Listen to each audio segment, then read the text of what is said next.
त्याच्यानंतर नदीच्या किनारी तीर्थाच्या किनाऱ्यावर वस्त्र उतरवून त्याच्यानंतर त्या तीर्थाला साष्टांग दंडवत घालायचं असतं आणि त्याच्यानंतर त्या तीर्थाला उजव्या हातानं स्पर्श करून मी आता तुम्हाला पायाचा स्पर्श करणार आहे म्हणून ही तीर्थदेव मला क्षमा करा अशी तीर्थाची क्षमा मागायची असते.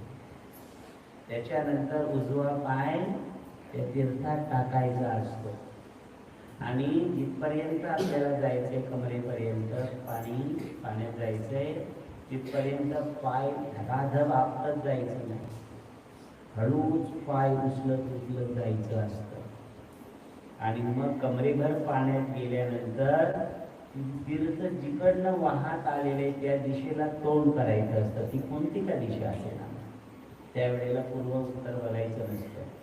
ज्या दिशेनं आता आपण चंद्रभागेमध्ये स्नान करायला गेलो या बाजूने इकडनं तर आपलं तोंड पूर्वेला होईल, परंतु पूर्वेला तोंड करून उडी मारायची नाही, कारण वाहत येते दक्षिणेकडून. चंद्रभागा चंद्राकार झालेली दक्षिणेकडे तोंड करायचं. त्यावेळेला आपोआप कुंडलिकाकडे पाठ होईल भले कधी कधी हो दे काय हरकत नाही, पण उडी मारत असताना तोंड जिकडनं तीर्थ वाहत आले तिकडे तोंड करायचं आणि मग हळूच बुड्या मारायच्या असतात. मग त्यामध्ये संन्यासी असेल तर त्यानं ईश्वर प्रित्यर्थ बुडी मारायची असते. गृहस्थ असेल तर सर्वप्रथम बुडी त्याने आपल्या वडिलांसाठी, दुसरी बुडी त्याने आपल्या मातेसाठी, तिसरी बुडी त्यानं समाजाच्या कल्याणासाठी, चौथी बुडी परिवारासाठी आणि पाचवी बुडी आपल्यासाठी स्वतःसाठी.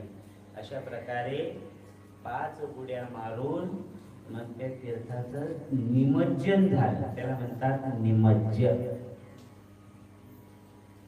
हे तीर्थस्नानाचं विधान आहे, या परंपरा आहे.